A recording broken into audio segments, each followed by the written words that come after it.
So imagine touching down in a totally new city. You need data immediately just to navigate, but the thought of actually walking into a local telecom shop and handling the whole transaction in English makes you completely freeze. Right. It is so stressful. It really is. Well, welcome to today's deep dive, where we are looking at a beginner level language guide specifically designed to cure that exact anxiety for you. Yeah, our mission today is really to just extract the absolute essentials of how to secure a local SIM card, choose a data package, and register a line without the usual panic. Okay, let's unpack this. Why does the guide prioritize this specific transaction as literally lesson one? Well, because securing that connection is the foundation of everything else. If we connect this to the bigger picture, the guide recognizes that the anxiety isn't actually about the physical technology. Oh, absolutely not. Right. It's about the intense cognitive load of navigating high stakes logistics while operating in a non native language. I mean, you are already totally exhausted from travel, and now you have to negotiate a service contract just to get your phone working. That makes perfect sense.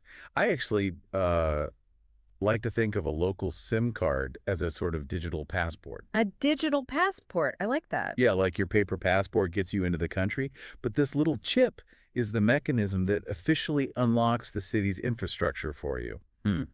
But why do otherwise really competent travelers completely freeze up at a mobile shop? We buy things all the time, It is the fear of being bombarded by telecom jargon. right? Think about words like roaming, bandwidth, throttling, prepaid tiers. Those terms are overwhelming even in our native Oh, language. for sure. I hate dealing with my phone bill. Exactly. So that is why this guide's approach is entirely built around bypassing fluency altogether. Right, and here's where it gets really interesting. The guide takes a surprisingly minimalist approach. It really does. Yeah, it doesn't even try to teach conversational nuance. It strictly limits the user to absolute beginner simplicity, like what linguists call an A1 level. Yes, A1 simplicity. It demands you learn just two transactional sentences. Literally just, I want to buy a SIM card, please, and how much is the internet package? What's fascinating here is the psychological mechanism at play.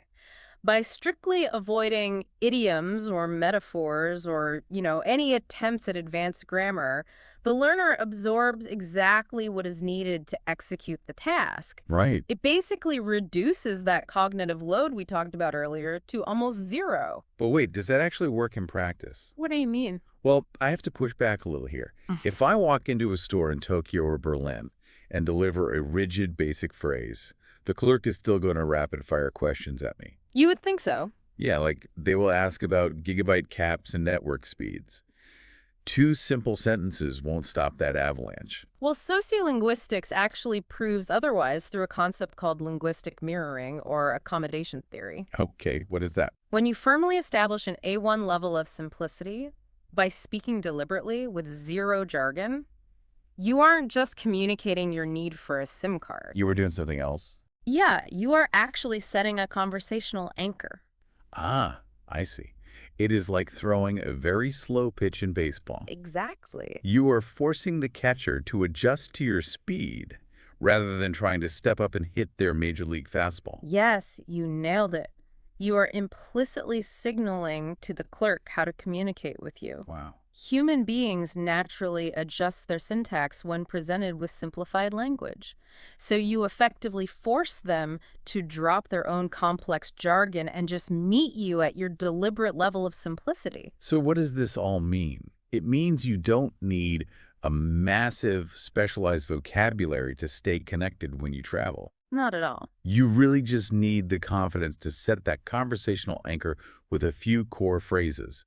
You are essentially forcing the environment to simplify itself for you. Precisely. And this raises an important question. Oh, I love a good question to end on. If stripping away jargon and holding firm to two simple sentences is enough to unlock a foreign city's digital infrastructure, what other complex, intimidating transactions could we demystify? Wait, like what?